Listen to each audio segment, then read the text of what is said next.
What's your thoughts on milk? It's problematic. Current dairy is not something we should consume. So, you might not know this, but That's crazy. Dr. Mark Hyman. One of the world-leading doctors in functional medicine and an expert in helping people understand how they can live their longest, healthiest life. What are your thoughts on Ozmepic? So we have a massive obesity problem, and we don't have any good solutions. And so something comes along that makes you lose weight. That's a huge, attractive thing. But the side effect profile on this is scary. People are not aware that... And by the way, they're thinking of giving it to 5-year-old kids, which is just terrifying. But we live in a toxic landscape of enticing, addictive, highly processed food, which is why 93% of us have some metabolic dysfunction. We know that it causes mental health issues, depression, anxiety, ADD, gun violence. It kills 11 million people a year. But these are not inevitable problems. So, for example, I had a kid with ADD who was so bad that you couldn't read his handwriting at 12 years old. But after 2 months, he went from having severe ADD symptoms to excelling in school. And there's so many things that you can do, but people have to understand that you cannot use willpower to control your food behavior. It's a problem of education. For example, if you eat sugar in the morning, cereal, pancakes, bagels, it's the worst possible thing we can do. Strength training 3 times a week, 20 minutes, is really key for longevity. And this is really important. We call it the 5 F's for getting healthy. But most of us do the opposite. So it's... Congratulations, Diary of a CEO gang. We've made some progress. 63% of you that listen to this podcast regularly don't subscribe, which is down from 69%. Our goal is 50%. So if you've ever liked any of the videos we've posted, if you like this channel, can you do me a quick favor and hit the subscribe button? It helps this channel more than you know, and the bigger the channel gets, as you've seen, the bigger the guests get. Thank you and enjoy this episode. Mark, if someone's just clicked on this podcast, can you tell me why they should stay and listen? Great question. Great question. The answer is quite simple. You're going to be able to have a window into the future of your health and the future of medicine itself, and the way to think about things, the way you think about your health, the way you think about symptoms you have or diseases you have or your family members have, the way you think about optimizing your health. You're going to have a window into what the next generation of thinking is about this, a paradigm shift that's akin to Columbus saying the earth is not flat, or Galileo saying the earth is not the center of the universe. You know, these are massive scientific paradigm shifts, or evolutionary theory by Darwin. Think about physics at the turn of the last century and how much that changed with Einstein's discoveries of relativity. We are now at that stage in biology where we're understanding for the first time in history of science and medicine the natural laws of biology and how the body works. What is functional medicine? How do you, I've heard the word before, but I've never really understood the true definition. Yeah. I mean, I don't particularly like the word, to be honest with you, Stephen. I think it has kind of, confusing implications for people.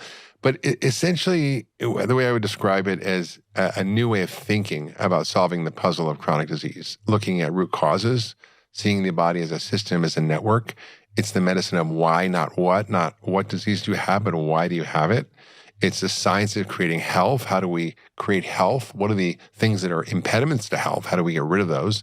And what are the ingredients for health, and how do we provide those? And it's not that big a list. Like, we're biological organisms, right?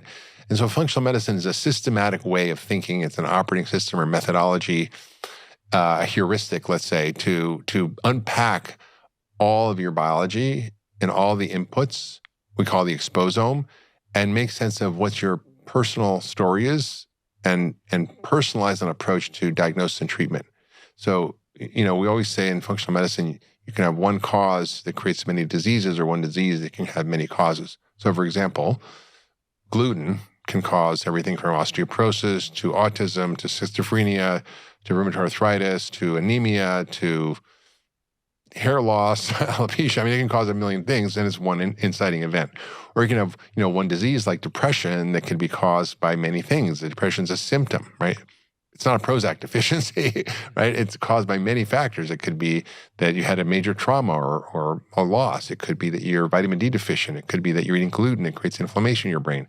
It could be that you're not taking an acid blocker for years for reflux because you have the wrong diet, and that causes B12 deficiency. That causes depression. Or it could be because you're eating a lot of sushi, and that has mercury, that causes depression. Or maybe it's because you hate sushi and fish, and you don't need any fish, and you have omega-3 deficiency, or you maybe have insulin resistance and diabetes. That can cause depression and inflammation in the brain. So depression is just a name we give to people who share a collection of symptoms. Most of the diseases we have that we describe as obesity or diabetes or heart disease or cancer, they're not really helpful to understand the true root cause. They're just describing the symptoms. It's descriptive, right?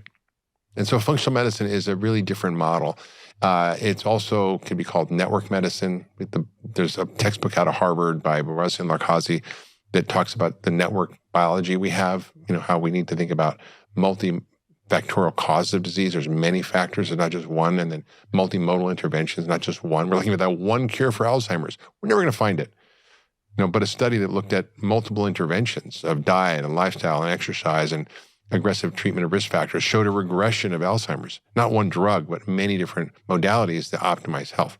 So it's really, to me, the most exciting time in medicine. This paradigm shift is happening. It's happening fast, and it's being accelerated through this sort of advent of our ability to do deep phenomic diagnostics. So phenomics is essentially the expression of your biology in any moment. Your genome is fixed, right?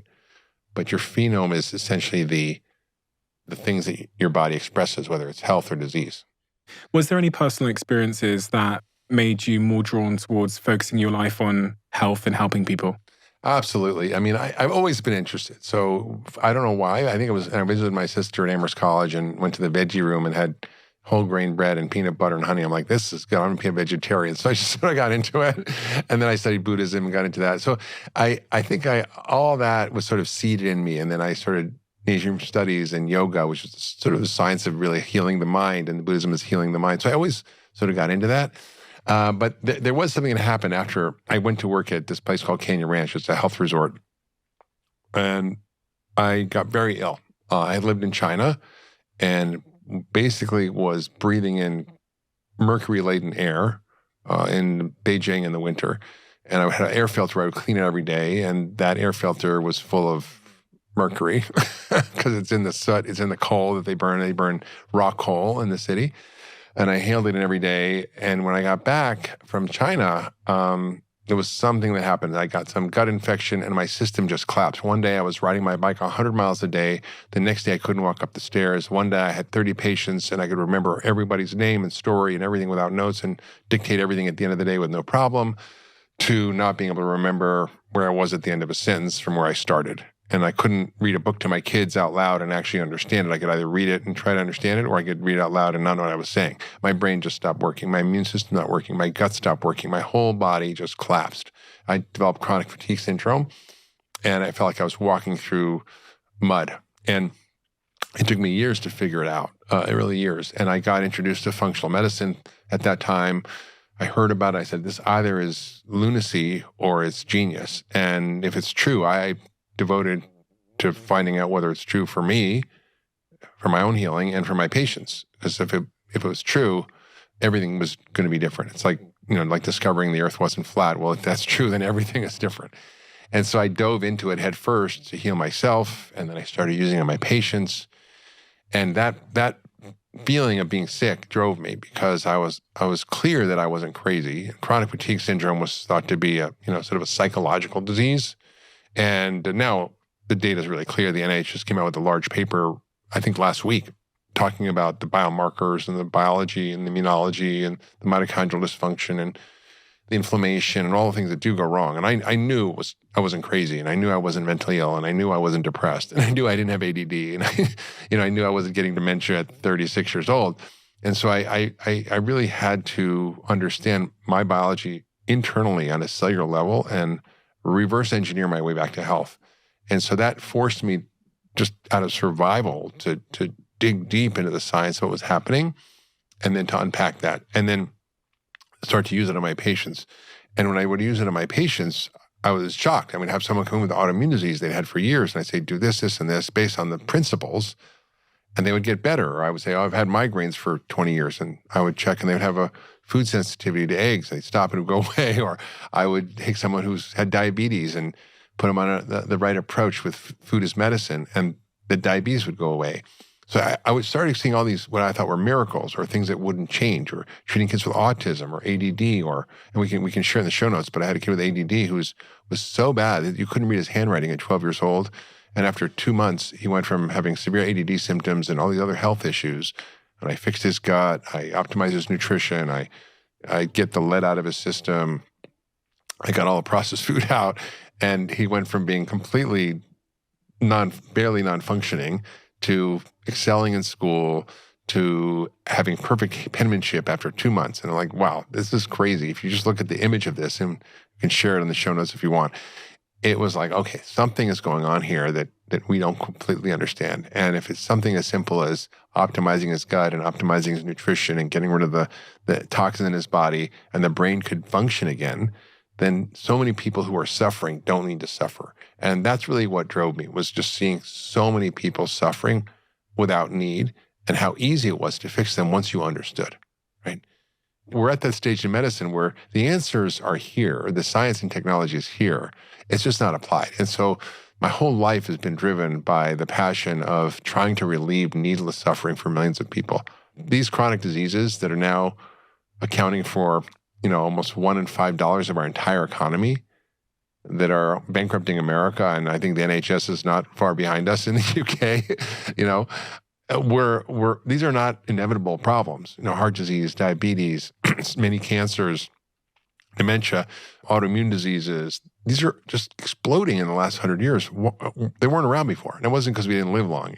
It wasn't because of that. It was because something changed, and what changed was our diet, was environmental toxins, was our microbiome, was our nutritional deficiencies because of the ultra-processed food we're eating. And so I've been driven, to both solve problems individually for people with their health, as well as take on the bigger issues of the root causes of our chronic disease, which if it's food, right? So and environmental toxins. And I realized that I couldn't cure diabetes in my office, right? Diabetes was caused on the farm, in the factories, in the grocery stores, in the restaurants, not in my office. And so I really had to go upstream to deal with the root causes of why my patients were sick. Because I could change their diet and I could get them to be better and I could fix a lot of things. But more people would just keep coming in. I'm like, this is ridiculous. And so I realized I had to do something about it. So I wrote a book called Food Fix, which essentially lays out how food is the nexus of everything we care about, and create a nonprofit where I work in Washington to try to change food policies like child-friendly labeling and medically tailored meals, and changing nutrition education, and changing our dietary guidelines, and changing the kinds of food that are available through SNAP or food stamps. Why should we be giving 10% of our $100 billion budget for food stamps for soda, which we know kills people? So I've been kind of working on these issues both on the macro and the micro. What is the current state of food in your point of view? Because it's difficult, isn't it? Especially when we come to America as Brits. I feel like we always get fat. It's very, very difficult to come to Los Angeles or New York, where we frequent as Brits, to run the show. Yeah. And to not get fat. I'm sorry. So, but I'm like, what is but it's difficult. Like, I do these podcasts about health and food all the time. But then I think, okay, it's all good in having all this advice. But when you walk outside and you walk into a convenience store, you are doomed. Yeah. Yeah, we live in a toxic nutritional landscape. It's a nutritional wasteland, a carnival of enticing, colorful, addictive, highly processed food-like substances that drive our biology in all the wrong ways. And so it's very difficult to be healthy in America, which is why 93% of us have some metabolic dysfunction. This is according to we call the National Health and Nutrition Examination Survey the government does, which is hundreds of thousands of people looking at their blood work over many, many years. And we're messed up, and it's not an accident. It has to do with the food we produce, how we grow it, what we grow, how it's processed, how it's made into different food-like substances, how it's marketed, sold in grocery stores, restaurants. So it's very difficult, unless you really know what you're doing, to stay out of trouble in America. I mean, I do it because I'm highly educated, but it's very tough, and it's easy to make the wrong choice. How do you do it? Well, I'm very sort of religious about what I put in my body. I mean, I don't eat anything that comes in a package or is processed. I just don't. It's a hard and fast rule. If it's basically, I mean, if it's something that's like a can of sardines or a can of tomatoes, obviously, if it's minimally processed foods, that's fine. We've been minimally processing foods forever. Sauerkraut is processed. Yogurt's processed. That's not bad. It's how it's processed. And so I eliminate all ultra processed foods. I won't even think of it as food. If I go into a store, a convenience store, and I see all these different things to buy, it looks to me like a rock. Like the way that process it in my brain, well, that's not really food. Why would I eat that? Like, I'm not going to pick up a rock and eat it. So I try to cook my own food. And I bring food with me. So, for example, today I had another podcast I did earlier, and I knew I wasn't going to have time for lunch. So I had earlier bought some snacks, and I actually have a care package, basically an emergency snack pack. So I don't have a food emergency in my backpack all the time. So it's like a day's rations, and that was my lunch. So basically, even though I didn't have time to kind of go out to eat today, I pre-planned. So it takes a little planning. Like you came to the United States from the UK, you didn't just like leave your house and go to the airport. You thought about what you're packing. You brought the right clothes. You brought your crew. You want to bring your cameras or whatever you have to bring. You have to plan. But somehow we don't think we have to do that for our health. We have to plan it. And so I'm very careful about planning. And occasionally I get stuck. And usually I can find some nuts or something somewhere, even if they're in oil that I don't like. So it's tough. I got told the other day, which helped me understand myself. I got told that when we're hungry, especially when it's sort of like late at night, the logical center of our brain, like the prefrontal cortex, is less active, and the amygdala, the sort of emotional part of our brain that wants the dopamine, is much more active. Yeah. And it helped me to understand why maybe late at night, if I haven't planned my food, I'm much more susceptible to make a bad food choice that I then regret. I'm much more acceptable to lean in for sugar or something that's like super high in carbs or whatever. Yeah. That really helped me. And this is why the planning thing makes a lot of sense, because I can use my prefrontal cortex, my logic center of my brain, to make the food choice in the morning. Yeah. So that I don't find myself making a mistake. It's so important, Stephen, because people have to understand that willpower is not the answer. You cannot use willpower to control your food behavior. It's part of your ancestral, evolutionary, limbic, reptile, dinosaur brain. And so when your blood sugar drops, you're going to eat whatever in front of you. If there's a vending machine, if there's a donut, if it's cookies, it doesn't matter. Even if you know better, and I've experienced this, you're just going to eat whatever because it's a life-threatening emergency. Your body doesn't know that there's grocery stores and restaurants. It means you're going to go out and try to hunt and gather and do something. It's like an emergency. So when you have that food emergency and you don't have the right food on you, you're in trouble. I have that all the time. Yeah. I have this like constant fight with myself where this one voice is like, do the fucking right thing. And then this other part of my brain is like, just today, break the rule. And but obviously that voice is louder sometimes than others. And typically late at night, it's louder. Yeah, sleep deprivation. Stress, sleep deprivation, all of that increases your appetite. It increases cortisol. It increases ghrelin, which is a hunger hormone. You can take young, healthy college kids and sleep deprive them, and they're going to crave carbs, they're going to crave sugar, and they're going to gain weight. So it's not rocket science. What about for someone that doesn't have any money at all, so they can't, they don't have the ability to, a lot of the privileges that me and you have. What are some of the very basics that they should be thinking about in order to remain healthy in a world where every convenience store is trying to sell you something cheap and sugary? Yeah, it's a really good question. I think the economics of being healthy is a problem, and we know that there's a huge disparity in health. But it's not only economics; it's education. I met with a woman who is the doctor at a clinic in Bed-Stuy, which is in Brooklyn. It's a very underserved area, and in a very low socioeconomic status group, very unhealthy. And she said, Mark, did you know the number one predictor of health? Is it money? No, it's education. So even people who are wealthy but haven't been educated still have issues. So for me, it was really about education. And so people can be educated to do the right thing, and it doesn't have to be expensive. And I was part of this film 10 years ago called Fed Up that looked at childhood obesity and our food system and the advent of sugar and marketing and processed foods. And we visited a lot of families. And I work with a family in South Carolina, in Easley. It's one of the poorest areas in America.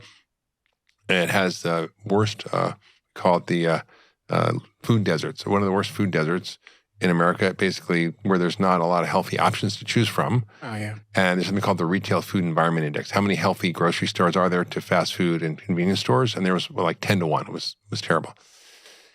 And his family, lived on $1,000 a month for food for a family of 5. They lived in a trailer. They were in disability and food stamps.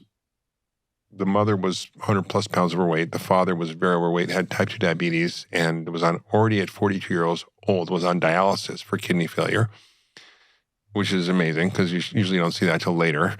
The son was 16 years old and 50% body fat. Guy should be 10 to 20 and was about to be diabetic, was pre-diabetic. And rather than they were part of the movie, I said, why do you want to do this? And they were like, well, in order for my dad to get the kidney transplant, he has to lose weight. We're trying. We don't know what to do. We're doing all this low-fat stuff, and we're doing all this diet stuff we have in the house. It's not working. So I went to their house, their trailer, and rather than giving a lecture about what to do, I said, let's cook a meal together. But first, let's do an inspection of your kitchen, and let's see what's in here. And so we pulled out everything from the freezer and the fridge and the cupboards, and everything was packaged, boxed, processed. Everything was very high in high fructose corn syrup, from the peanut butter to the salad dressing. Everything had trans fat in it, which is deadly. And a lot of it said diet this. And my basic rule is if it has a health claim on the label, don't eat it. It's gluten-free potato chips. Doesn't make it healthy, right? Coca-Cola is gluten-free. Doesn't make it healthy. So I showed them what they were doing. And then I said, let's just make a simple meal. Here's a guide called Good Food on a Tight Budget. How to eat well for you, for the planet, and your wallet. And it's made by the Environmental Working Group. You can get it up on ewg.org. It's free. And it was like, how do you choose the cheaper cuts of meat or the beans or the grains or the veggies? Like onions and carrots and celery are not expensive. Like a lot of veggies are not expensive. So we made turkey chili. We made a salad from fresh ingredients, olive oil and vinegar dressing, not a dressing that was full of chemicals and high fructose corn syrup and refined oils. I showed them how to roast sweet potatoes. I showed them how to stir fry vegetables. We had some asparagus. They never eaten anything fresh. They never cooked in the kitchen. The kids came out who were playing video games. They came running in the kitchen like, what's that smell? And there was the roasting of the sweet potatoes. We had this beautiful dinner together. They loved the food.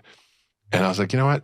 I don't know if it's going to work, but they didn't even have cutting boards. They didn't have knives. They literally hadn't, we tried to cut the onions and the sweet potatoes with a butter knife because that's all they had. It was like a butter knife. It was really hard. Wow. So I bought them on the way home. I bought them cutting boards on Amazon and knives, and I sent it to their house. Next week, the mom texts me. She says, Mark, we lost 18 pounds this week as a family. A year later, the father lost 45, got a new kidney. The mother lost 100 pounds. The son lost 132 pounds and went to medical school. The first guy in his family to go to college, and he asked me for a letter of recommendation for medical school. And they lived in one of the worst food deserts. They didn't have much economically, and they were able to figure it out because eating real food doesn't have to be expensive. You don't have to have a $70 Wagyu ribeye steak, right? You can eat real food, and it's just as simple as not eating the ultra-processed food. It's so bad for us, and it kills 11 million people a year.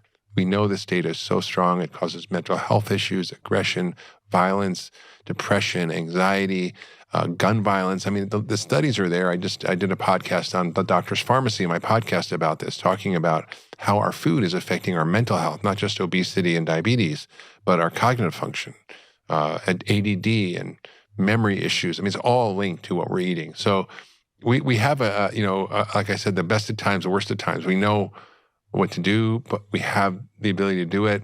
It's just a problem of education, a problem of a political will to change the policies that are driving us to do the wrong thing. And right now there's a bill being proposed in Congress that would limit, as a pilot, ultra-processed food for kids with food stamps, which I think would be amazing. The food industry's fighting back tooth and nail, right? So we're fighting big forces. The food industry is the biggest industry on the planet. When I was growing up, and I was trying to be healthy, one of the things I used to do was chug milk. Yeah. Because I got told that it would make me tall like my brothers. So I used to drink milk like crazy. Yeah. Straight from the carton. just as many gulps as I could take from the fridge. Did it work? Did you grow? I have no idea. I'm still shorter than they are, so I guess not. But that's one of the big myths that I think a lot of families still believe, that milk is great for our bones and to help us grow. What's your thoughts on milk? Yeah, so it's a controversial topic as well. Yeah, yes. I mean, the dairy industry is big. Our current Secretary of Agriculture worked for the dairy industry.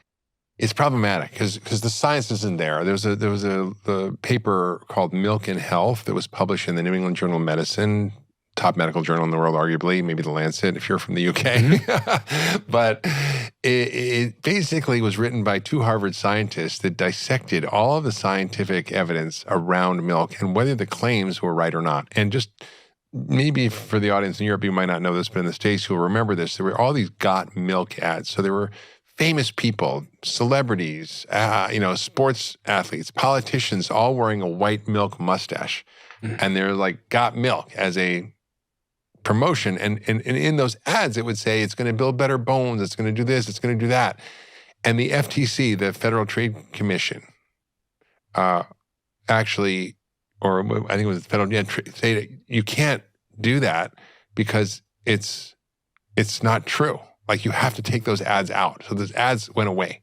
And it was the government promoting those ads with the Dairy Council. So there's something called checkout programs that the government has where it's supposed to support agriculture. Well, the government was paying in part for these ads with taxpayer dollars, and the science wasn't there. And the dietary guidelines for Americans says that the average American should have 3 glasses of milk a day, and kids should have 2 glasses of milk a day to be healthy. You cannot get money and funding for school lunches in America without having milk on the menu.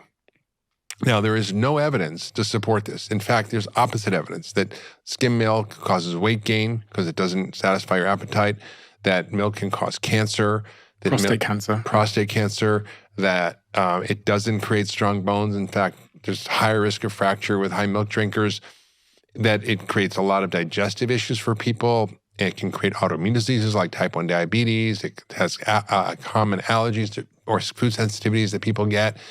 And I remember I was in the emergency room once, and when I was working in the ER, and this mother comes in with this kid with had this 10th ear infection. A few weeks, I was like, what happened? Like, when did this start? Oh, it started when he was like 12 months old. I said, what changed? Well, I stopped breastfeeding, and I started giving him milk, and all of a sudden he started getting these ear infections. I'm like, oh, this is before I even knew about all this. It was just kind of an interesting footnote.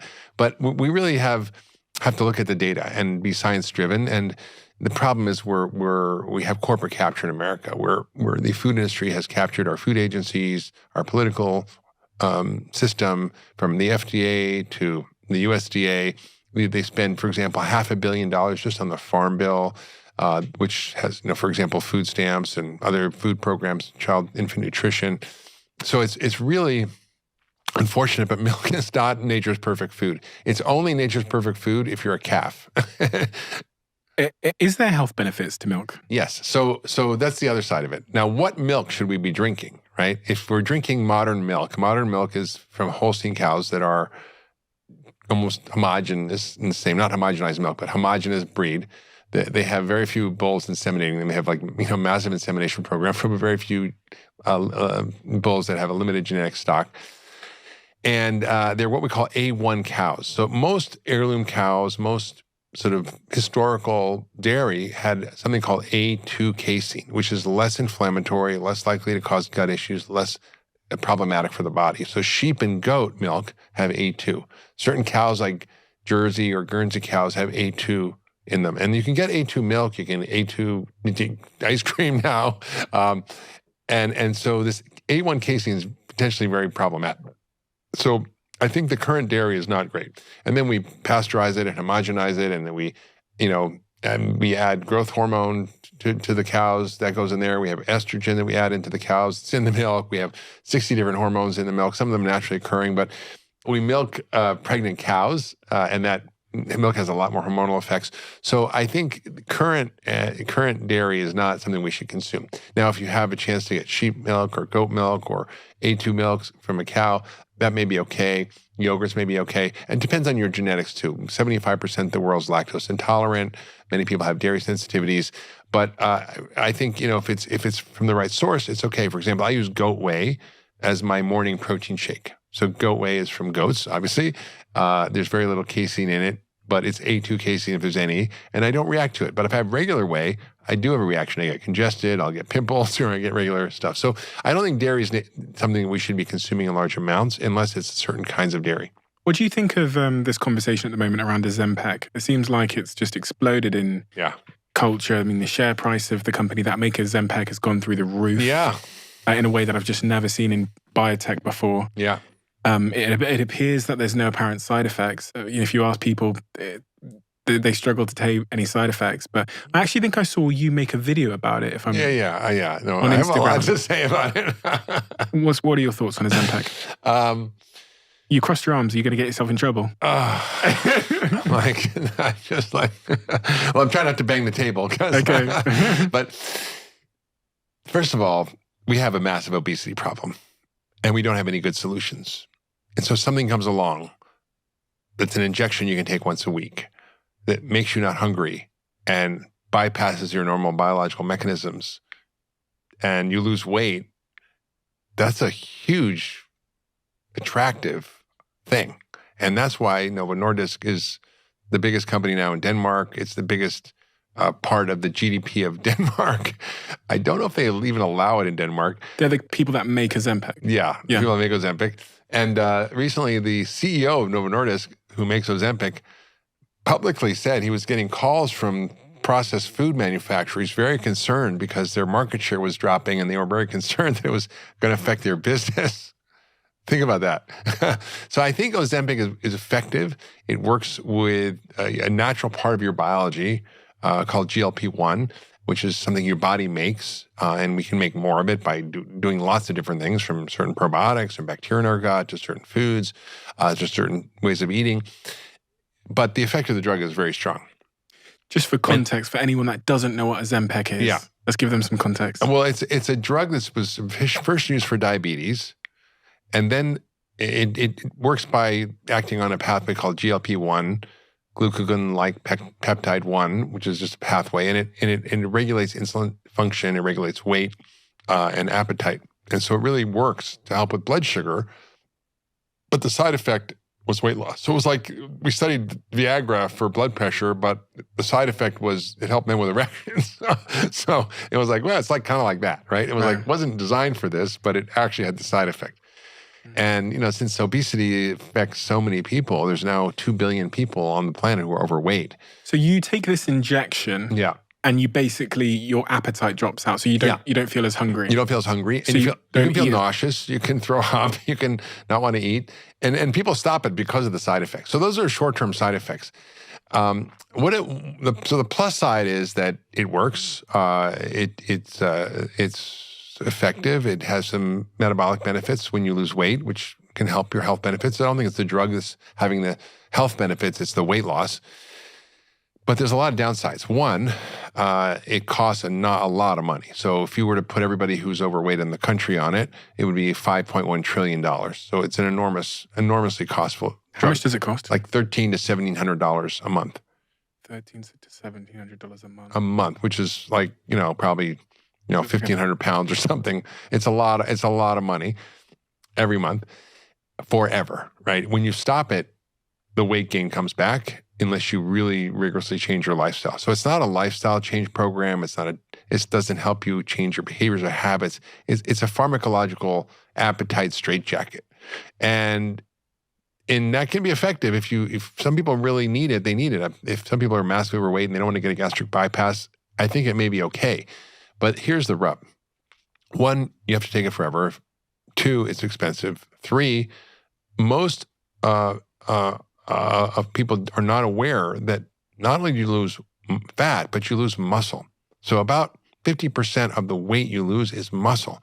And muscle is where your metabolism is. It burns 7 times the calories as fat, and you need it for longevity and health. And so when you lose muscle, your whole health declines. It's the center of your health. And it's very tough to get that back. So you have to really increase protein, and you have to hit the gym hard with weights if you're going to be on a drug like Ozempic. Longer term, and that can be managed, but it's most people don't, right? That can be managed. And you need to be tracked with DEXA scans and body composition testing and really know what you're doing, because it can really mess you up. And then you lose the weight, but then your metabolism is slower at the end of that process than it was before you started, because you've lost your metabolic engine, which is your muscle. The other thing that happens, and we're now seeing this because it's not been around that long, right? There was an article in the New England Journal years ago that said, be sure to use new drugs as soon as they come out before the side effects develop, right? And so now we're seeing 2-3 years out, serious side effects. So, in medicine, when we see an effect of 20 or 30% on a study, we go, that's a great thing. Statins lower heart disease by 20 to 30%. Great. Number one drug in the world. The side effect profile on this is scary, because bowel obstruction, which is not a trivial thing, essentially where your bowels stop moving and you need surgery to release them, is increased by 450%. Pancreatitis, which is not a fun condition, which is where your pancreas becomes inflamed, that affects your digestion, it affects your insulin, it affects everything, and you can die from it, is increased by 900%. So these are not trivial things. There's other side effects, kidney and so forth. So I think the longer this is out there, we're going to see more and more consequences of this drug. And I think it misses the real issue, which is how do we fix the problem causing this? It's not an Ozempic deficiency, right? Like this is weight gain and obesity is not Ozempic deficiency. It's because of our toxic environment, lifestyle, food system, lack of exercise, environmental toxins. It's complicated, and it's not an easy fix. And it requires policy change. It requires us to rethink our agricultural system, our food processing and manufacturing system. It requires massive education for people on what to eat. It requires us really to make wide-scale change in our society, which is going to cause significant loss for a lot of companies. I mean, like I said, the food industry is the biggest industry in the world. It's $16 to $17 trillion a year industry. That's bigger than the GDP of most countries. Or I think of the entire United States is I think 16 trillion. So it's a big industry with a lot to lose, and so there's a lot of pushback about changing the things that have to change for us to become healthy. So taking this drug seems great, and I think it's got benefits, but it's not just a risk-free solution. It's funny because it feels like it's a window into the future of how we're going to treat things like obesity, because the price. Hope not. Well, play this forward. The price is going to come down because more companies are going to release very similar iterations that cause the same effect on GLP-1. The price will come down so quickly. There'll be this kind of price race. I'm sure, I imagine Ozempic got ahead of the pack because they ran the clinical trials, so they invested all that money, which means they got approved first. Yeah. That window's going to close. And then the price comes down. And then, I don't know do they prescribe it here? Can doctors prescribe? Oh, sure. Anybody Ozempic? can prescribe it, yeah. Oh, really? Okay. Oh, yeah. So it can be subsidized by your insurance or something? No. Oh, it can't be. I mean, most insurance won't pay for it. They might pay for it if you're diabetic, but for non-approved indications, they typically don't pay for it. Now, there's Wegovy, which is the approved version, and some insurance will pay, some insurance won't. But it's not something they're excited to pay about. Interesting. Why? Do you know this with those side effects that you named for linked to Ozempic? What is it about the drug that's causing that? Because I was wondering as you were saying it, so I was like, is that because people start eating less, or is it the chemical itself? No. It's the effect of the drug. It thickens the bowel wall. It has an effect on the gut. So it is working on the gut. In a lot of the hormones and the metabolic functions of the gut are affected by Ozempic in ways that change its function and slow the emptying and do a lot of things. So eventually it seems to cause problems for a lot of people. Interesting, because the narrative out there is very positive at the moment. These drugs come along and it's like there's no side effects and they're super millions of dollars of advertising and billions of dollars of revenue at stake. So nobody's talking about the bad side. Interesting. And by the way, they're thinking of giving it to 5-year-old kids, which is just terrifying to me for life. I do think with these things, there's no such thing as a free lunch, is there, in life? So no. I think we'll eventually figure out what the trade-off is. Yeah. And then people can decide for themselves if the trade-off is worth it based on their own circumstances. Yeah, I mean, listen, people are like, I want to lose 5 pounds. And I don't think that's a good idea. If you're a severely obese person, you have severe health conditions, you're really struggling to get going, Can it be a helpful aid? Absolutely. Should it be given to everybody who wants to look good for a party or a wedding? Absolutely not. What's your position on fruit? I love fruit. How much fruit? I think it depends, right? So if you're diabetic and you're metabolically completely out of whack and you don't have any metabolic resilience, eating a plum might be a problem for you. And now we have continuous glucose monitors. You can track your blood sugar and see. And I've had patients like this. Gee, I eat a plum and my sugar goes through the roof. So, but if I ate an apple, it doesn't. So I think different fruits have different effects on you. But for the most part, fruit is full of phytochemicals, fiber, phytonutrients. It does have a little bit of sugar in it. I would say no fruit juice. I think fruit juice is definitely linked to obesity in kids and other things. But if you want to have an apple or a peach or a plum, it's fine. I think you shouldn't have it first thing in the morning. I think protein and fat in the morning is important because it activates your metabolism and your protein synthesis. If you eat sugar in the morning, which is essentially what we eat in the world today, cereal, pancakes, waffles, muffins, bagels, sweetened yogurts, sweetened coffees. I mean, it's the worst possible thing we can do for our biology. It jacks up our blood sugar and insulin and ends up causing us to gain weight and be hungry and be craving more stuff. So having fruit, for example, you have frozen berries in your. So I had frozen cherries, for example, in my whey protein. That's okay because there's protein in there and it mitigates the effect. So, what about eating times? When to eat? Yeah. Have you got any thoughts around when we should and shouldn't be eating? Yeah, for sure. I think we had something called breakfast before, which was breaking the fast. And now people eat all night. They eat till they go to bed, and as soon as they wake up, they eat or have something sugary stuff in the morning. They get sugary coffee, and they don't give themselves a window of fasting, which is critical for our biology. And I wrote about this in my book, Young Forever, where we talked about how do we have our own repair, renewal system kick in. Because the body, think about it, Stephen, your body, when you cut yourself, heals. The skin closes, it heals. How does it know how to do that? Right? It's so smart. It's got your bones break. It heals, right? I broke my arm a few years ago. It just healed, right? What's going on? I'm not going, would you please heal in there? It knows what to do. It recruits stem cells. It recruits repair factors and growth factors, and it knows what to do. So the body has this innate healing, repair, renewal, and regeneration system, and we need to learn how to activate it. And most of us do the opposite. We do everything in our power to deactivate it, and that causes disease. So food is the most important thing we do to interact with these regenerative renewal repair systems. It's one of the things we call the hallmarks of aging. And there's one called deregulated nutrient sensing. And it really relates to how our bodies relate to food, how our nutrient sensing systems are dysregulated by our highly processed diet, by high sugar and starch, and not enough of the right foods. So in the long answer to your question, it's important to give yourself a break of 12 hours. So if you eat at 6 at night, you could eat 6 in the morning minimum, but best probably 14. So if you eat dinner at 6, you eat breakfast at 8, that's okay. That's a 14-hour fast. And in that time, your body is doing its cleanup, recycling, repair. Is there an evolutionary story here? For sure, absolutely. When we didn't have grocery stores, we didn't have Whole Foods, we didn't have restaurants, we didn't have takeout, we didn't have convenience stores. So we had to go out and find food. I just came back from Tanzania and visited the hunter-gatherers there, the Kadza, which is one of the last few tribes that hunt and gather. And we went hunting and gathering. And it was like, man, it's a lot of work to go, dig up some roots and kill a bird in the tree. And it was a project. We ran around for hours. And so we don't know where we're getting our next meal. And so the body has had to deal with periods of feast and famine before.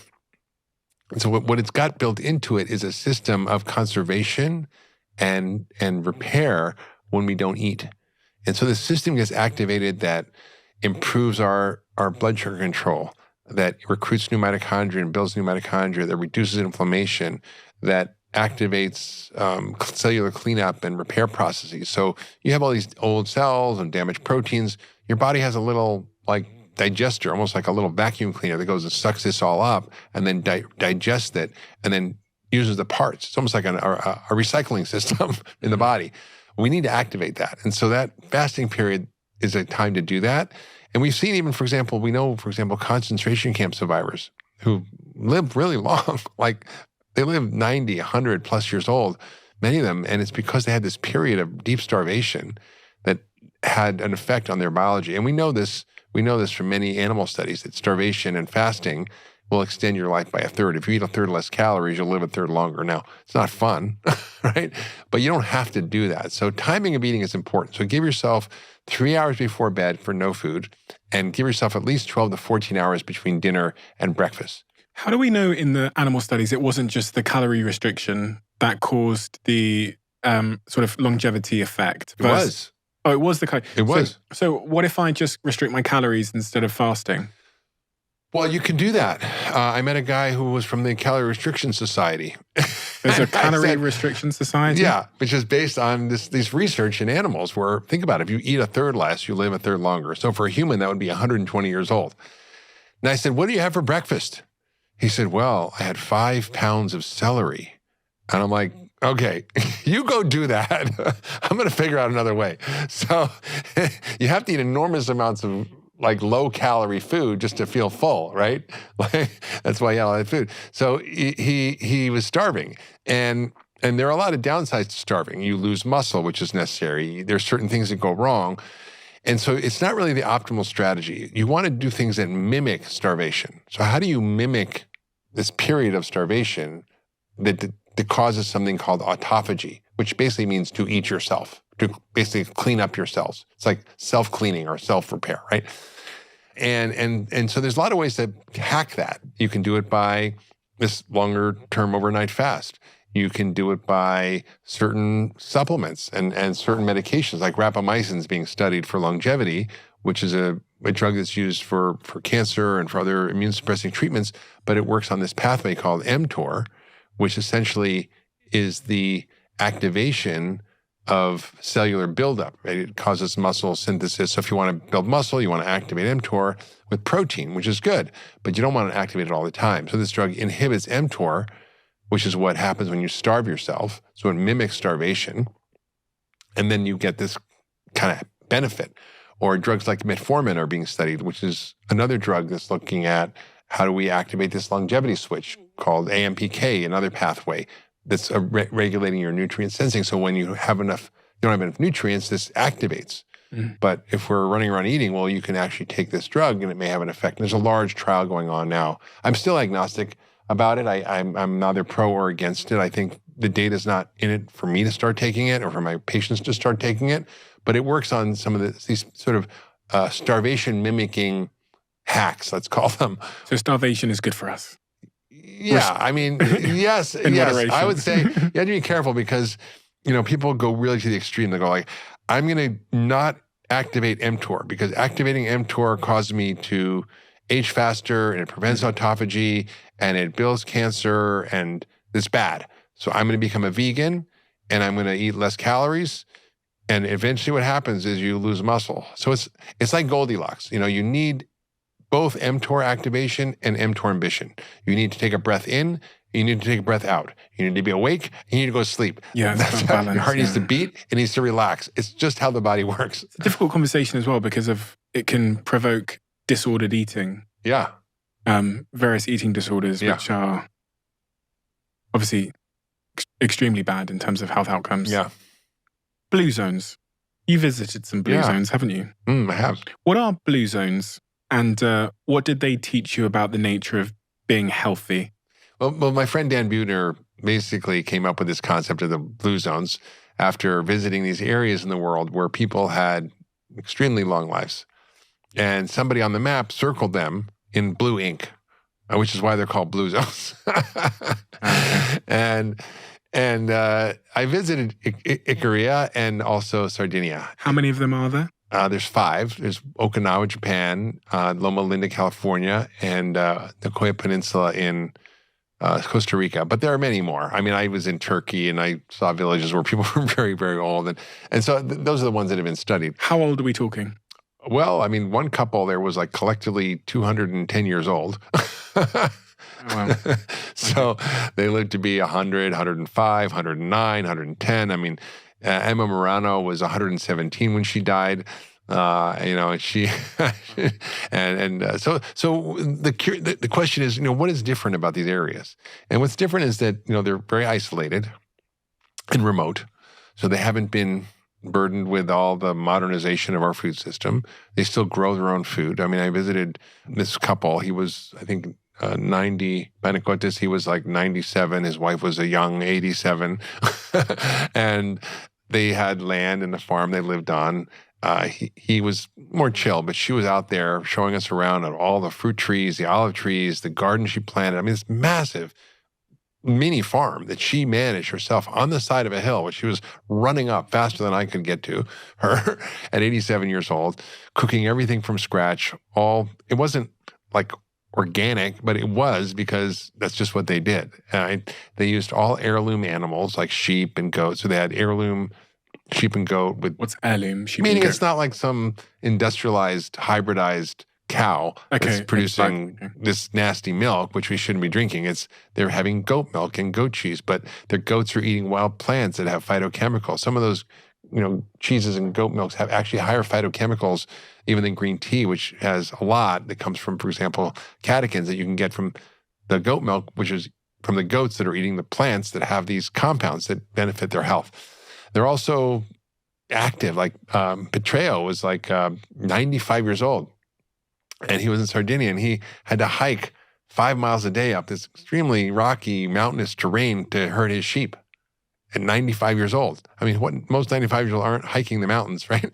And he was booming voice, stood up straight, eyes clear, not hunched over, funny as heck, sang me a song, and then, so they move naturally. They have amazing food, phytochemical-rich food, food that's it's rich in all these plant compounds that are found to connect to longevity. For example, in Korea, I was sitting with this guy who was milking the goats, and we're making goat cheese together. And he gives me this tea. I'm like, what is this? He said, oh, this is wild sage tea.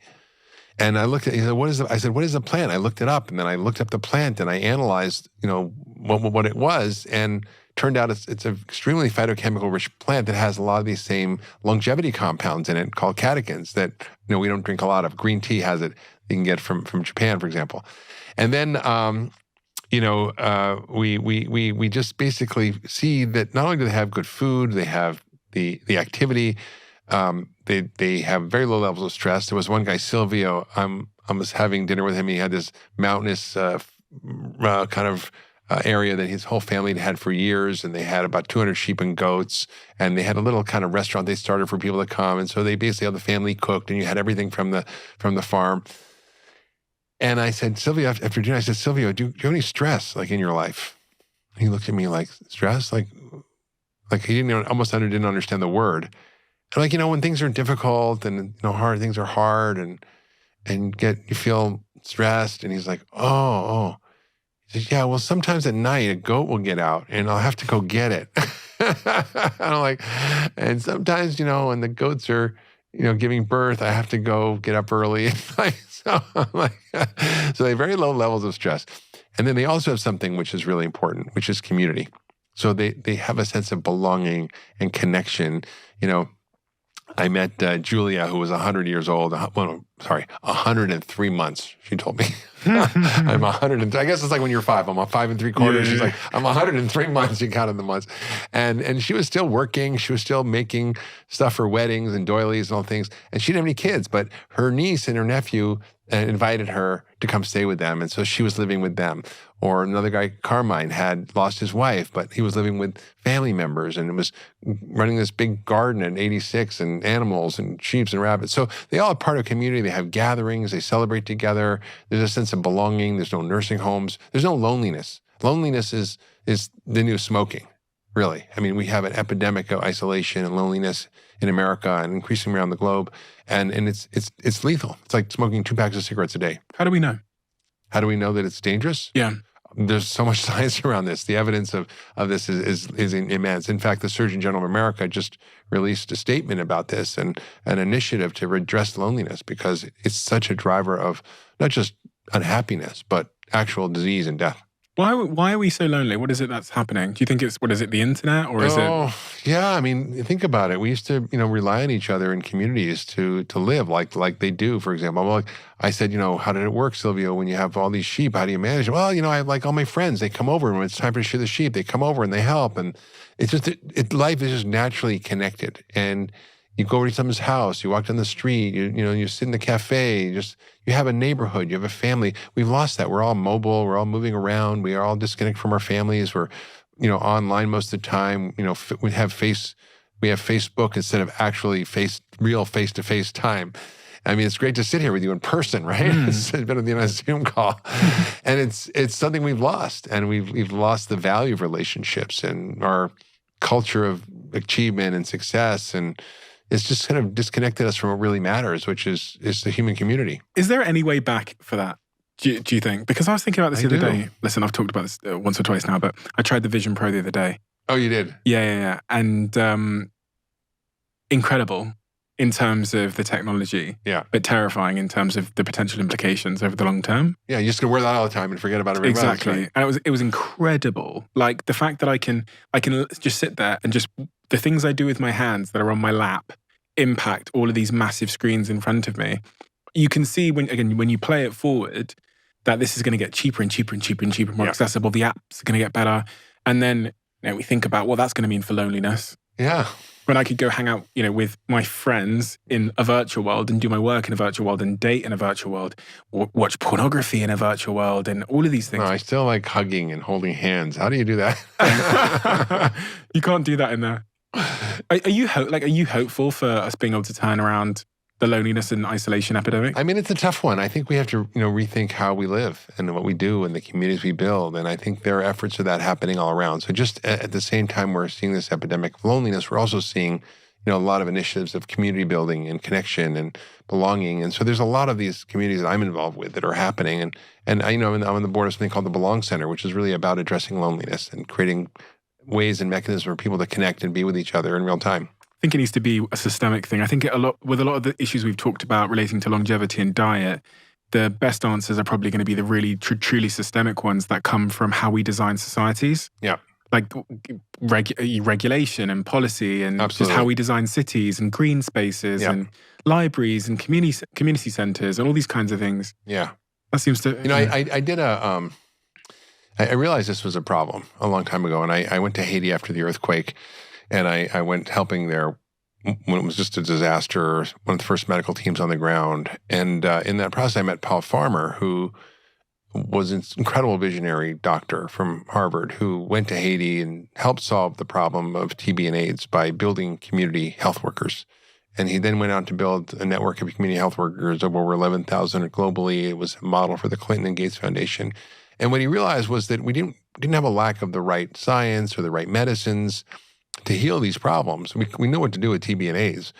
It was a lack of people being able to do the basic things that they needed to do, like get clean water or have a watch to know what time it was. And so he built this network of community health workers and realized that community was medicine. And so he was their neighbors. And so I came back from that very moved, and I realized that chronic disease was also an issue. That chronic disease wasn't infectious, but it was contagious, right? You're more likely to be overweight if your friends are overweight than if your family members are overweight, right? That your social networks are more important than your genetic networks in determining your health, right? You're basically, you look around at your 5 closest friends, it's probably kind of the way you are too, right? And so I realized that we needed to use the power of community to transform our health and our behavior. And I can tell you what to eat and what to do, but if all your friends are doing the opposite, it's going to be hard, right? So I created a program with Rick Warren called the Daniel Plan, a faith-based wellness program, where we got 15,000 people to sign up in the first week. A 250,000 pounds were lost in the first year. We created a book called the Daniel Plan of how to do this in community. So it was we call it the 5 F's for getting healthy, right? It's faith, friends, food, fitness, and focus, which is your mindset. So, and it was amazingly effective. We scaled it to 1,000 churches around the world. And it really was helping people in small groups do this together. So there was no health coach, there was no nutritionist. It was just, me and another doctor. And we basically created this program, which could be delivered in a curriculum that people did in small groups together. And this church, the Saddleback Church with Rick Warren, had an infrastructure already of groups meeting every week. So we just hijacked that and put the curriculum in there, and people did it. And it was really powerful. And we've seen that now at Cleveland Clinic where I work, and we've done that with groups there as well. That last F, focus, is that an umbrella word also for purpose? Purpose, Because meaning and purpose, yeah. Yeah, from reading your work, I came to learn that purpose is a sort of longevity factor. 100%. To what extent? I mean, the data is really clear. A recent paper in the Journal of the American Medical Association showed that those who had meaning and purpose lived 7 years longer. And what do they mean by meaning and purpose in that context? It's whatever your meaning and purpose is. It could be you want to be there for your grandchild. It could be you're a scientist and want to make a discovery. It could be that you're a novelist and you want to write your next novel. Or so it's not a job necessarily. It's not. No, it doesn't have to be. I mean, for me, my purpose is ending needless suffering for millions of people through the power of this new thinking and model. And the new company that I co-founded, Function Health, is, I think, the tip of the spear that's going to be able to do that at scale by empowering people with their own health data, giving them an AI co-pilot to up-level their health and to help them understand what's going on in real time. And to me, building that, creating that, scaling that, getting people access to things that are really hard to get for people, that it's not happening in your doctor's office or your healthcare system, it's not happening in your annual physical, you're not getting the latest science in medicine. So how do we accelerate that change? So for me, that drives me every day, gets me excited to wake up, and I'm very passionate. But of course, I'm also passionate about my friends and my community. I'm passionate about my health. I'm passionate about having fun, and doing things that I love. So I think, it's really important to design your life and in terms of your values. What do you care about? What matters to you? What makes you come alive? What gives you energy? What takes away your energy? And focus on those things that take you to where you want to go. Why would not having a purpose make us die earlier? I mean, you see it all the time, Stephen. I mean, you look at, when people retire, literally, in the retirement age here is 65, which I'm going to be this year, which is a little scary to say that. But, I'm just getting started. And people think, well, you look at people who retire, the death rate happens so fast. Like people who retire die. Like there's a much higher death rate. If for example, you're married and your spouse dies and you've been together your whole life, you're likely to die very quickly after that. Is there stats to support that? 100%. 100%. That's crazy. Yeah. Why? What happens? I'm wondering if you stop moving, you get depressed. You get depressed, you stop moving. I had a patient who had the most beautiful relationship. It was such a deep love, and they were together for like 40 years. And his wife got breast cancer, and she just didn't make it. And when he died, and he was a healthy guy, he was fit, healthy, ate well, he went into heart failure, like literally heart failure. His heart couldn't pump, and he had a true medical condition that showed up on scans and imaging. He was in trouble. And it was like, wow, I looked it up, and there's actually evidence for emotional shock and loss, heartbreak. Literally, his heart broke. And that caused his heart to literally break physically, not just emotionally. And we were able to get him back and fix it by dealing with that emotional heartbreak and by using energy healing and a lot of other things with him that helped him overcome it. But that's when I was like, wow, the mind, listen, Stephen, the biggest and most powerful pharmacy in the world is between your ears, and it can do all kinds of stuff. Trauma. Yeah. Does trauma play a role in our longevity? 100%. I mean, it's amazing how in medical school we just did not learn this, but there's such a link between trauma and everything in your life, but particularly disease. There's a questionnaire we use called the ACE questionnaire, Adverse Childhood Events. And it basically asks you a series of questions. You can look it up online. You can link to it in your show notes. It's free. And it says, well, were your parents divorced? Was there alcoholism in your family? Did your parents fight in front of you? Did anybody hit you? Were you sexually abused? And it just goes through this whole list. Did any family members in prison, And the higher your score, the more likely you are to have health issues, be obese, have autoimmune disease, get cancer, get heart disease, get diabetes. It's really striking. And so trauma is registered in your body. And there's a book called The Body Keeps Score, and Carolyn Mace, who's a sort of a mystic, said your biography becomes your biology. And it works the other way too, from up down, right? Your biology can become your biography. If you're eating crap and you're nutritionally deficient and you have all these health issues and mercury poisoning, well, that can kind of affect your mental health too in your story. But we know really clearly that your trauma is influencing your biology. And so we have to deal with this in medicine, whether it's depression or whether it's autoimmune diseases or whether it's other health issues. And we now have an incredible revolution in psychedelics, which is for the first time showing us that we have treatments for things like PTSD, which really were very hard to treat. You can give people a sedative, but that was it. And maybe some therapy, which barely worked, if that. But you start to work with these compounds that change the structure and function of the brain, which is really amazing to me. It's not just like a normal drug where you take the drug and you have to keep taking it. Imagine you took Ozempic once and you would stay losing weight forever, right? It's like taking these psychedelics, you do it once or twice, and it changes your physiological functioning and your brain response. It changes compounds in your brain like BDNF that grow new brain connections and repair and heal things in your brain. And so we're seeing new ways to deal with trauma that I feel really exciting. And MAPS is an organization, the Multidisciplinary Association of Psychedelic Studies. You can share that link, but it's sharing all the research about treating depression, anxiety, trauma responses, PTSD, relational issues. What do you think of psychedelics? Have you tried them? Yes, I have. Which ones have you tried? All of them. Which ones haven't you tried? I haven't tried Ibogaine. Oh, okay. Yeah, it's quite strong for addiction, right? Yeah. But, I grew up in the 70s. So psychedelic mushrooms were a big part of my awakening and my personal journey. Tried LSD. I've tried peyote. I've tried ayahuasca. I've tried bufo. I've tried pretty much all of them because I'm sort of an adventurer in my biology and my mind, and I can tell you that they really helped me. Which one helped you the most? And give me a story of how it helped you. My girlfriend's actually in Costa Rica right now serving ayahuasca, and I spent a year and a half investing in, and we took a psychedelics company public called Deteriorated Life Sciences. So I worked in partnership with MAPS and Compass Pathways. We at a time we invested in Compass Pathways, so I'm quite heavily. Oh, you're very into that. Yeah. I spent about a year as the creative director of the company, purely because I just was interested. So I invested about 7 figures in the business. Then I joined as a creative director to stay close. And then my contract was basically to leave on the day of the IPO.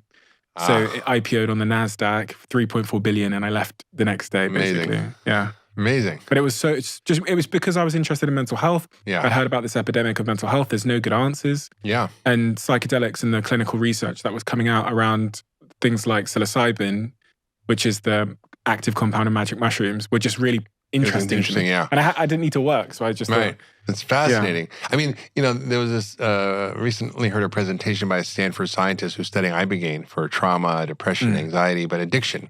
And it's quite interesting. It's a compound that you take from a bark of a tree from West Africa, the iboga tree, and it somehow shuts off the withdrawal. Yeah. So we know medically that when you stop narcotics, you go through physiological withdrawal, which is a medical phenomenon. It just stops that somehow. It's like with one dose as one dose. Now, there is metabolites that stay for a long time, noribogaine, that may mitigate those effects and block those receptors, and we don't really quite understand it yet.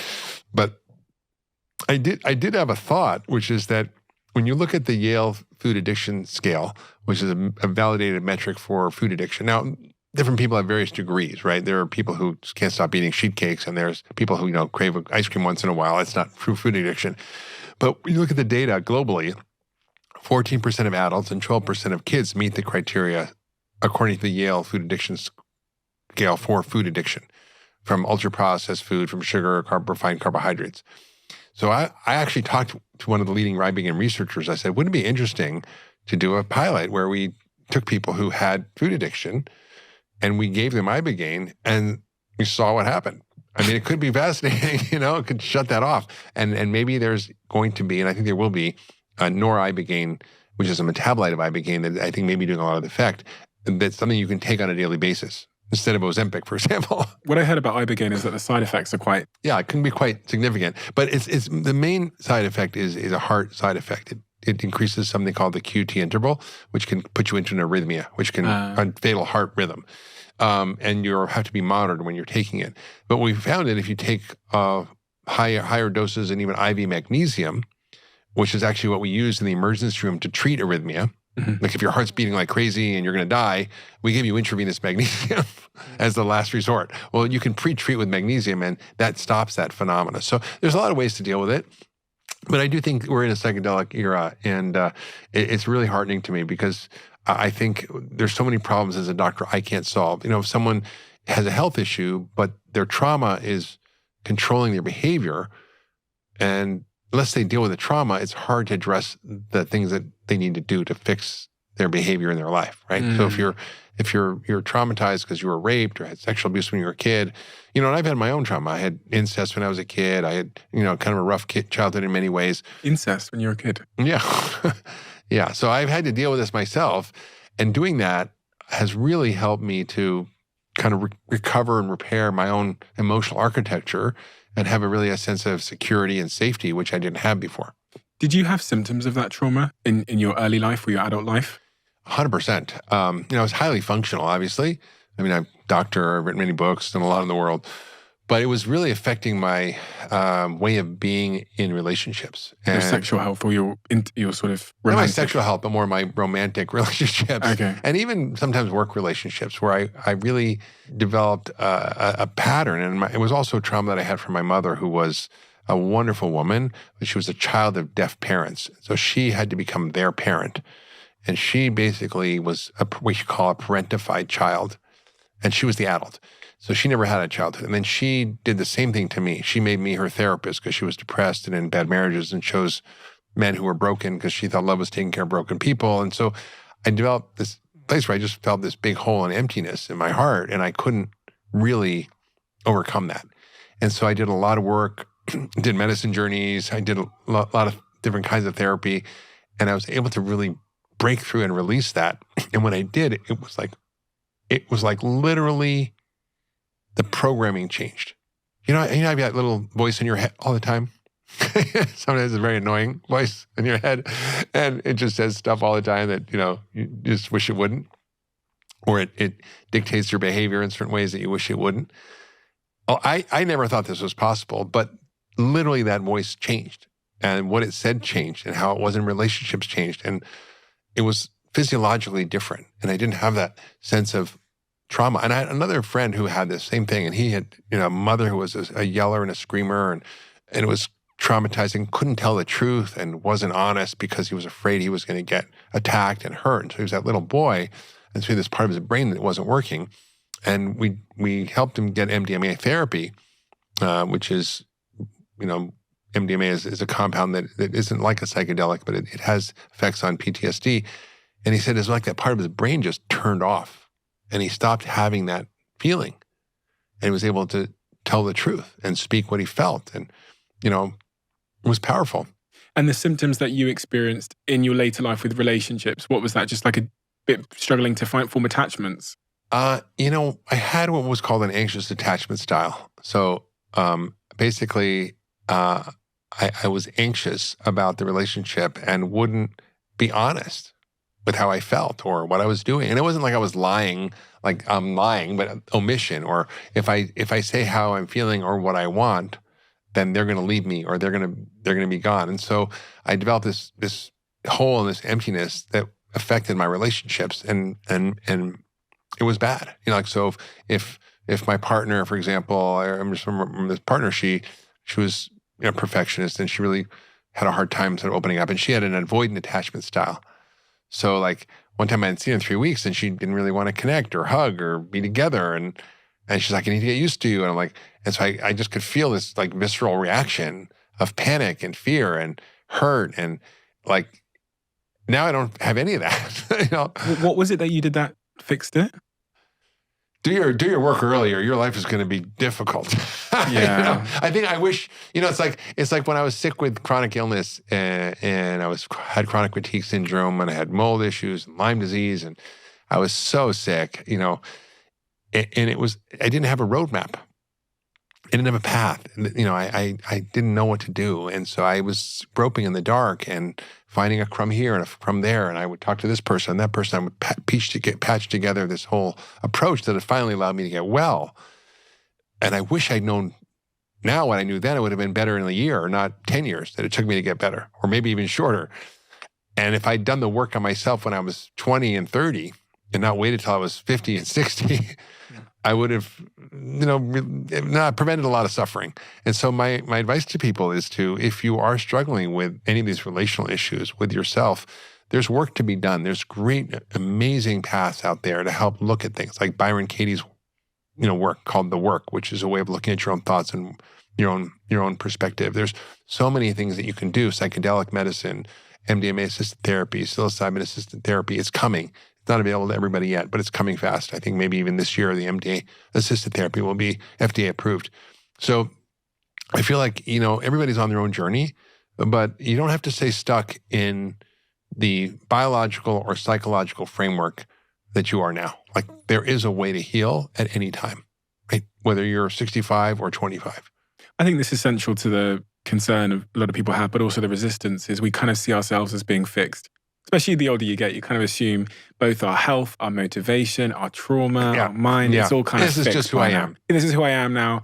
I can maybe act differently or whatever. I can learn tips and tricks to become better at sales or speaking.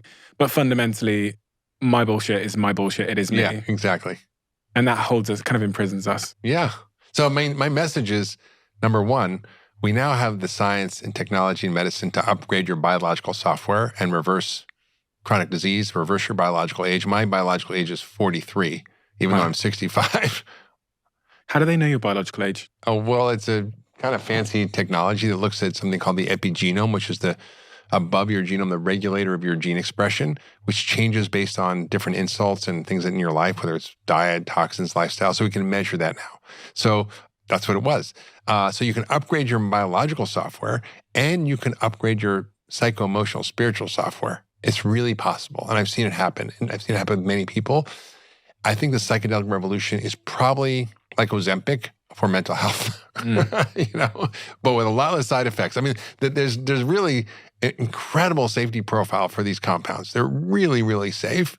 And they don't really have side effects. And you don't need to use them that often to have the benefit.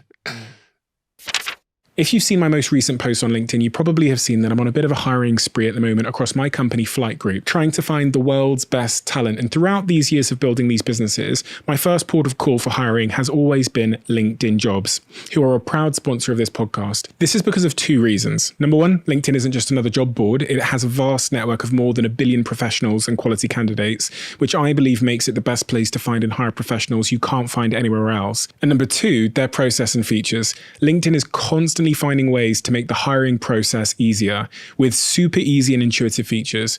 Hiring is easy when you have that many quality candidates. In fact, 86% of small businesses get a qualified candidate within 24 hours through LinkedIn Jobs.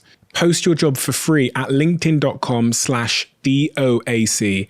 That's linkedin.com/DOAC to post your job for free right now. And of course, terms and conditions apply. When you think about biological age, if you were giving me some advice on lowering my biological age, I'm 31 now. Yeah. But You're 31? I'm 31. I'm just a baby. But I'd like to be 25 biologically or 21 biologically. Yeah. So I know you had Brian Johnson on the podcast. He probably gave you some advice. Yeah, he's got a lot. But you have to eat breakfast and eat by 11, go to bed at 8. No. When I speak to Brian Johnson, I have to buy some like $5,000 contraption and strap it to myself in the morning, and I just it's you a have to lot. have 2 blades of grass for lunch. Yeah. But the simple things that have had the biggest impact on your biological age, what are those? What's the 80-20 on this? Yeah. Well, Yeah. Well, I wrote a book about it. Yeah, you did. Called Young Forever. Yeah. And it's not that hard. As we talked about in the Blue Zones, it's eat real food. I would say eliminate ultra-processed food. Yep. Dramatically reduce or limit sugar and starch from your diet, flour products particularly. Make sure you exercise. Yep. So I think, in terms of, and by the way, in terms of eating, just to make a few more points, give yourself 12 to 14 hours overnight from eating. First meal should be protein. And it should be 30 to 40 grams of protein. That'll help you build muscle, which is the currency of longevity. So if you want to live long and be strong and be able to do stuff and not, have trouble getting up out of a chair or tying your shoelaces, you need to build muscle. And that protein is critical in the morning. You need to have a phytochemically rich diet, which means lots of colorful vegetables, lots of good fats, and the right kinds of protein. So that's pretty straightforward. And again, I've written lots of books. I talk about the diet in there, but those are sort of the main things. In the Young Forever Longevity book, Diet, you talk about the 75% of your plate should be vegetables. Yeah. This point about limiting the protein to sort of 25% of your plate, is there a risk in having too much meat products? Because this is what this is a interesting question. We looked at, for example, the Plains Indians, like the Lakota, at the turn of the last century, of 1900s. They were the longest lived population on the planet. They were 100 years old plus, and all they ate was bison. That was their diet, pretty much. And a few berries and maybe a few things they could dig up from the ground. All they ate was bison? Pretty much, yeah. They could eat the liver, they'd eat the organs, they'd have the bone marrow, they would eat the meat, and they would have, I think, some veggies from the berries or roots or things that they would have. But it was very limited. And they had lots of longevity. Meat is a very nutrient-dense food. So I think the challenge with meat, and this is a whole nother tangent that would take us an hour to go through, but, vegan or is not vegan, meat, not meat. Meat's one of the most nutritionally densest foods on the planet. It's the best source of protein to build muscle. And we should be eating regeneratively raised meat, which is hard to find, but there's places like Force of Nature where you can get it online. You can get elk, bison, venison, and even beef. And you can eat good quality fish, pasture-raised chicken. We need that kind of protein, particularly as we age, to build muscle, because we get something called anabolic resistance. Our bodies resist building muscle, and you need more protein and you need more exercise. And so, the amount of meat depends on what you're doing and your size and your lifestyle. So if you're very active and you want to build muscle and you want to lift weights which you should, you probably need between, a half to a gram per pound of protein per day. That's more than people think. So the way we sort of say protein needs is based on deficiency diseases. So the recommended dietary allowance is 0.8 grams per kilo. I'm talking about double that. Now, 0.8 grams is the amount that you need to prevent a protein deficiency disease, not how much you need for optimal health and functioning. So you need to be able to have the right protein at the right time. You also need fasts and times to not have protein so your body can heal and repair. But it's like Goldilocks phenomena. You need both.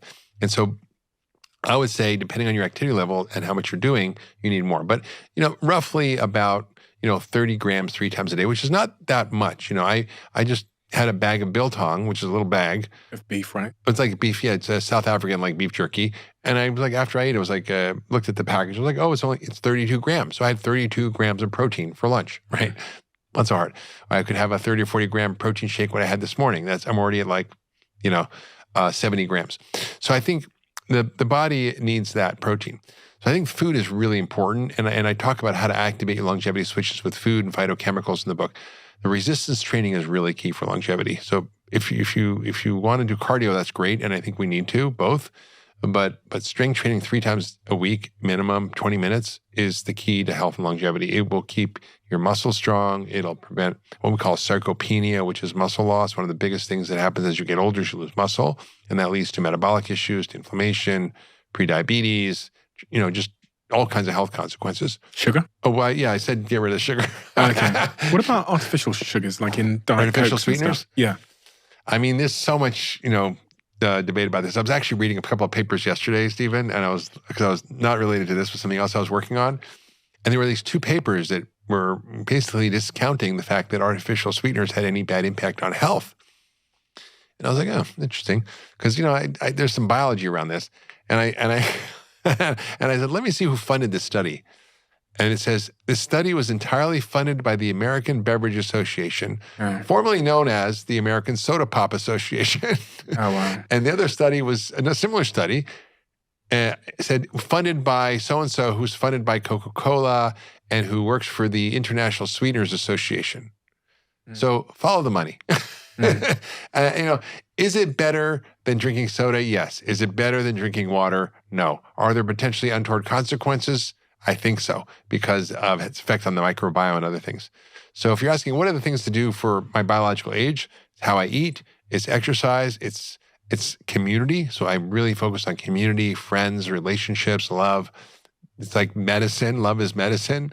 And also making sure that I manage stress. So I meditate. I mean, I like this app called Newcom, which basically is like a binaural beats, and I put it on. It just takes you into a altered brainwave state.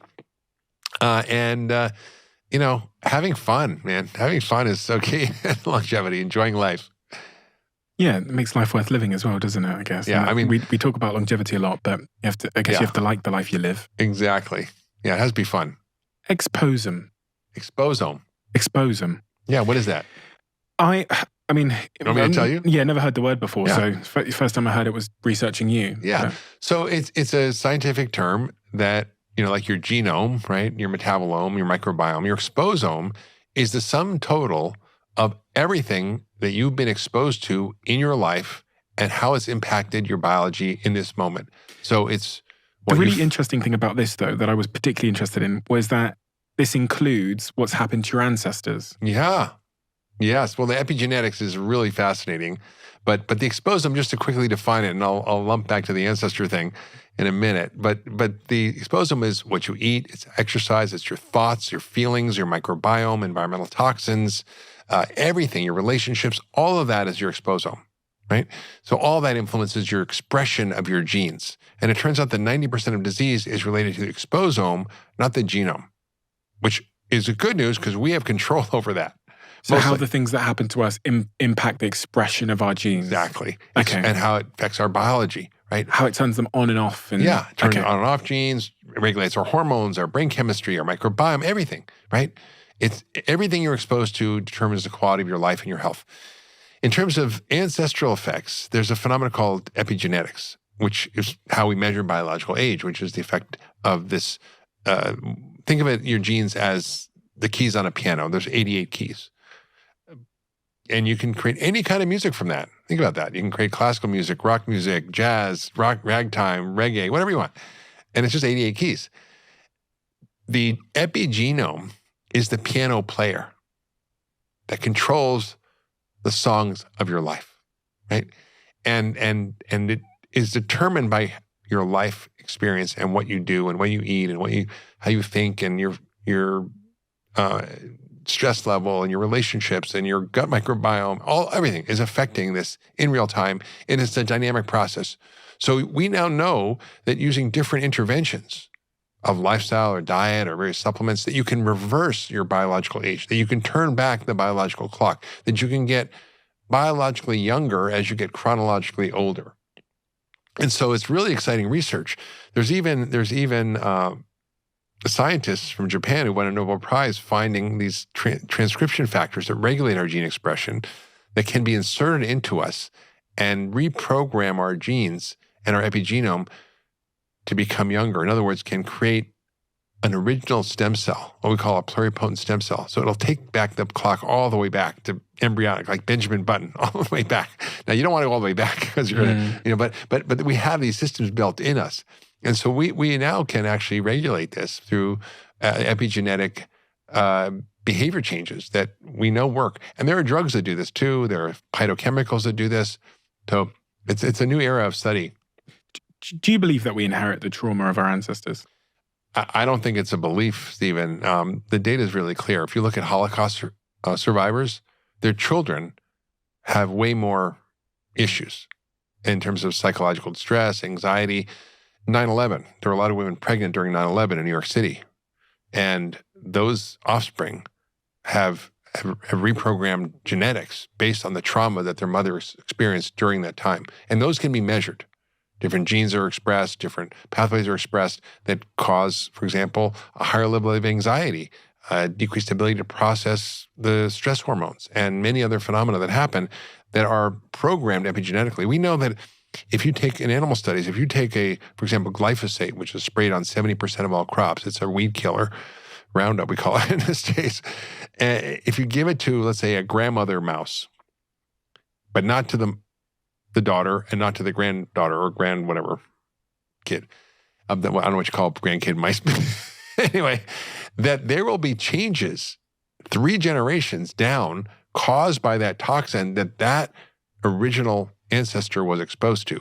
That will cause increased cancer, metabolic issues, kidney issues, a whole series of phenomena that are caused by epigenetic changes. So if you spray the grandmother, and then she has one generation of kids, and then the next generation of kids are still impacted by spraying the grandmother. Yeah, so you might have heard of Lamarck.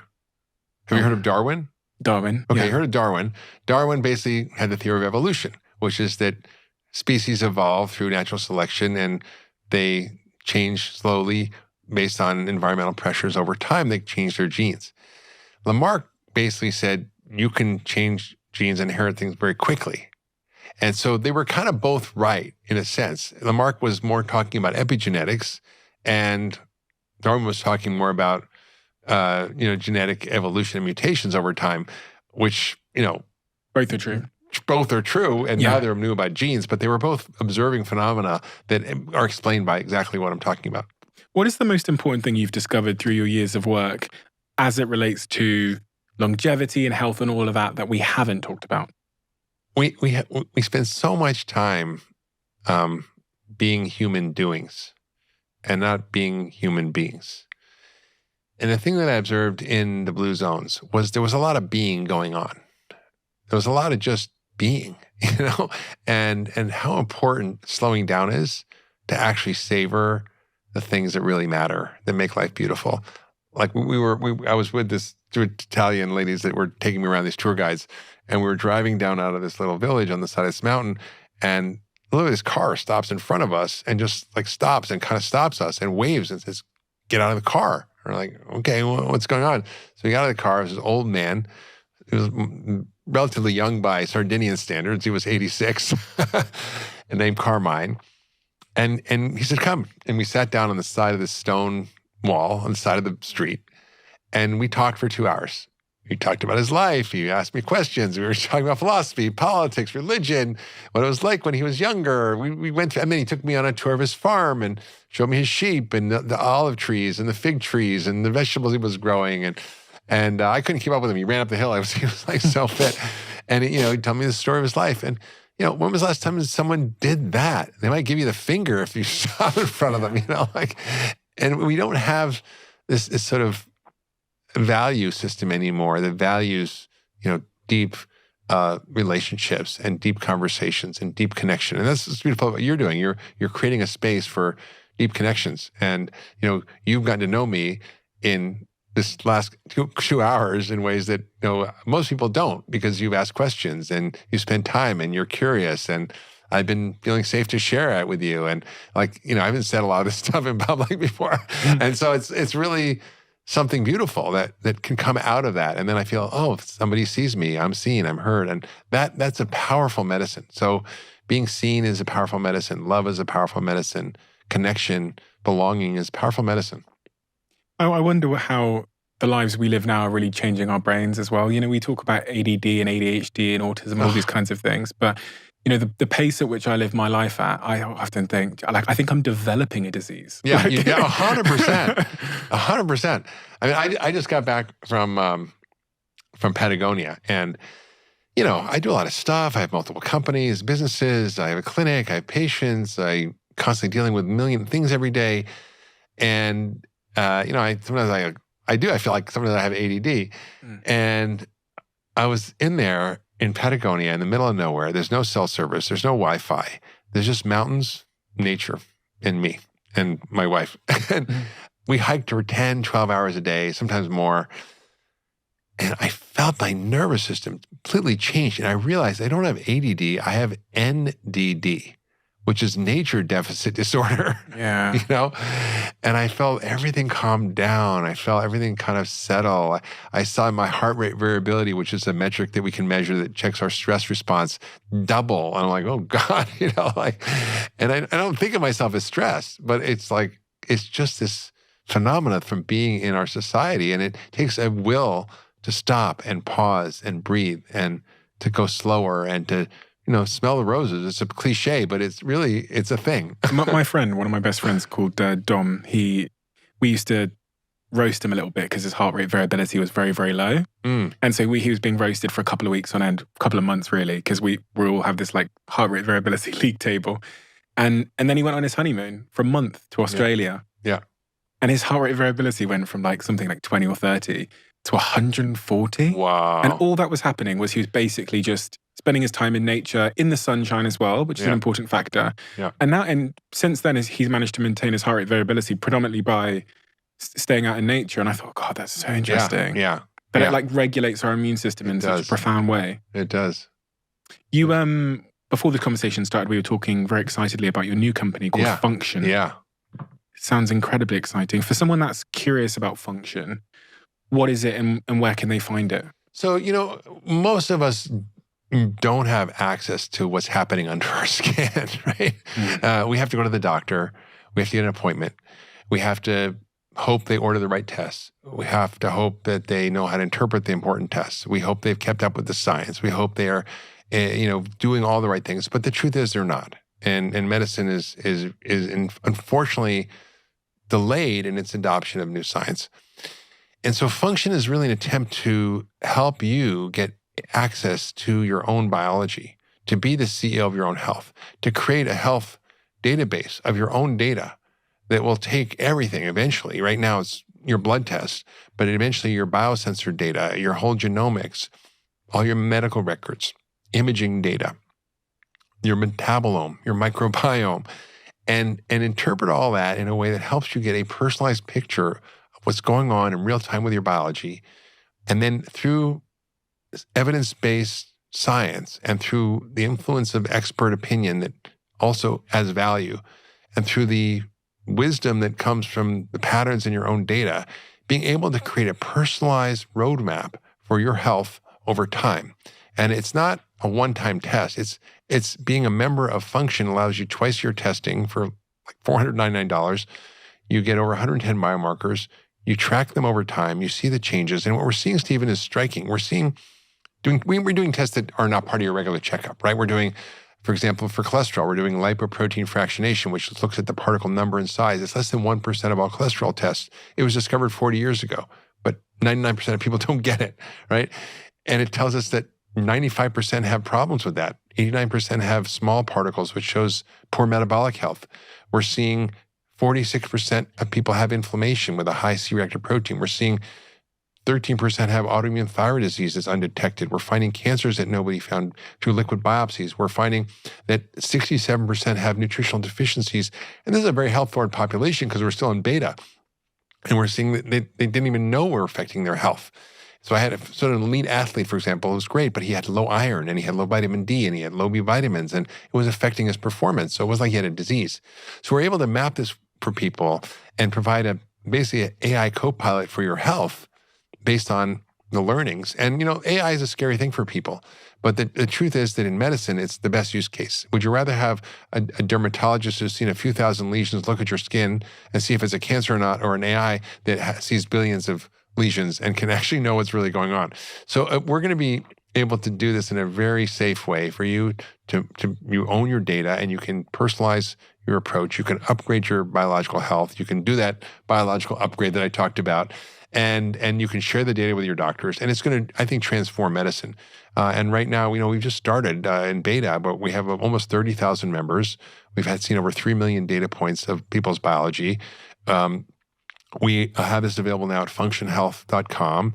If you go to functionhealth.com/Mark, you can learn more about it and you can get off the wait list and get to see, because we have 100,000 people on the wait list, and get to learn about your own biology. And what people are discovering is really life-changing for them. I'm very excited for you. And it's so wonderful to see how AI is creating new opportunities within health and wellness that weren't previously available. So it's all been happening over the last sort of 12 months in the world of AI. And from it, I hope some incredible solutions emerge that bring down the cost and access, the cost to access of healthcare. Well, that's the thing. It's so affordable for most people. Mm-hmm. It's like less than you spend on a cup of coffee every day. It's like $1.30 something a day, and for most people, that's affordable. Some people not. But when you think about what's your wealth? Your health is your wealth. like I said earlier in the podcast, a healthy man wants many things. A sick man wants one thing. I think it's a Chinese proverb, right? You have an incredible podcast called The Doctor's Pharmacy, which is one of the top health podcasts where you discuss the sort of intersection between health, food, and policy, which I recommend everyone to go and check out. You've written a lot of books. A lot. 19, too many. I think I'm done for a minute. I'm gonna recommend one, and then I'll let you recommend another one. Yeah. Which one would you recommend? If you had to recommend one. I mean, Young Forever is my latest book, and it's where I poured my entire knowledge base and tips and ideas and strategies about how to optimize your health. And it's not just for longevity, for any area of health that you have issues with, it's powerful. I was going to recommend that one as well, but I'm going to say Food Fix because that book is fantastic. And that's one of the ones, the book about longevity that you released recently, Young Forever, is a fantastic book, but the Food Fix book as well is really clarifying for a lot of people that are probably confused about food. We have a closing tradition on this podcast where the last guest leaves a question for the next, not knowing who they're leaving it for. And the question that's been left for you is interesting because it's a little bit similar to what I asked you earlier, but with a slight variation. What is the most interesting and revealing question Steve should have asked you but didn't? Oh, and this is for the next guest? No, this was left for you and they didn't know who they were leaving it for. Oh, I see. Okay. I would say, who were the biggest influences in my life, living or dead? So, Mark, who are the biggest influences? Well, you're going to have to answer now. Oh, okay. People are wondering. All right. So I would say living is a gentleman who's an unsung hero, a man named Jeffrey Bland, who's a nutritional biochemist, studied with Linus Pauling, who won 2 Nobel Prizes, really the father of nutritional science in the modern way, who really established this field of functional medicine. And he's a nutritional biochemist, but he's a genius. He's a synthesizer. So every time I would see him for decades, he would have a pile of scientific papers this thick, like, a foot thick, carrying with him all the time. And he would hoover those things up. And he synthesizes it. And he's seen patterns in that data for decades that have presaged the revolution we're seeing now in medicine. So most things I talked about today, he basically understood by seeing the intersections across specialties. So he's sort of a polymath in science. And he influenced my work. He saved my life personally by learning about this model. I was able to save my health. He's helped me help millions of people. So he's a huge influence. The other, I think, main influence on my life was Henry Thoreau, who was a transcendentalist, lived in the 1800s, wrote a book called Walden. I don't know if you've heard about it, but it's a profound book. It was basically a guy who... Walden. How do you spell that? Walden. And it's a classic book about this man in the 1800s who went and lived on a lake outside of Boston, Walden Pond, and lived there by himself in a cabin with nothing almost, and wrote about it. And he had this beautiful way of writing and describing nature and life and philosophy. And it really also included a lot of Eastern philosophy embedded in it, which I didn't realize at the time. And so that book really impacted my childhood profoundly.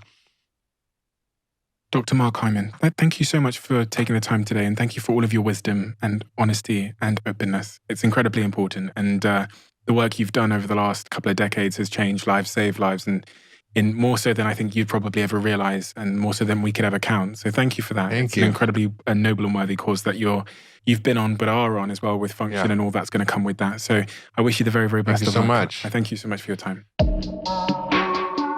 How do you guys manage your stress? This month is Stress Awareness Month, and it's a topic that I'm super passionate about and we talk about a lot on this podcast. I personally manage my stress by prioritizing my health and well-being. Going to the gym is my number one form of therapy, and I couldn't be without those two things. As you guys know, Whoop is a sponsor of this podcast, and I'm an investor in the company as well. For those of you that don't know, Whoop actually created a stress monitor within this device. Not only does this help me to identify periods of high stress in real time throughout the day, but it also provides me with the tools I need to deal with stresses as they come up throughout the day. And it's based on scientifically backed breathing exercises and research that's been developed by leading neuroscientists. It's a feature that has been game-changing for me, and I highly recommend, if you're someone that's looking to manage your stress levels, then head over to join.whoop.com/CEO, where we'll give you 30 days risk-free and zero commitment to try Whoop. Let me know how you get on.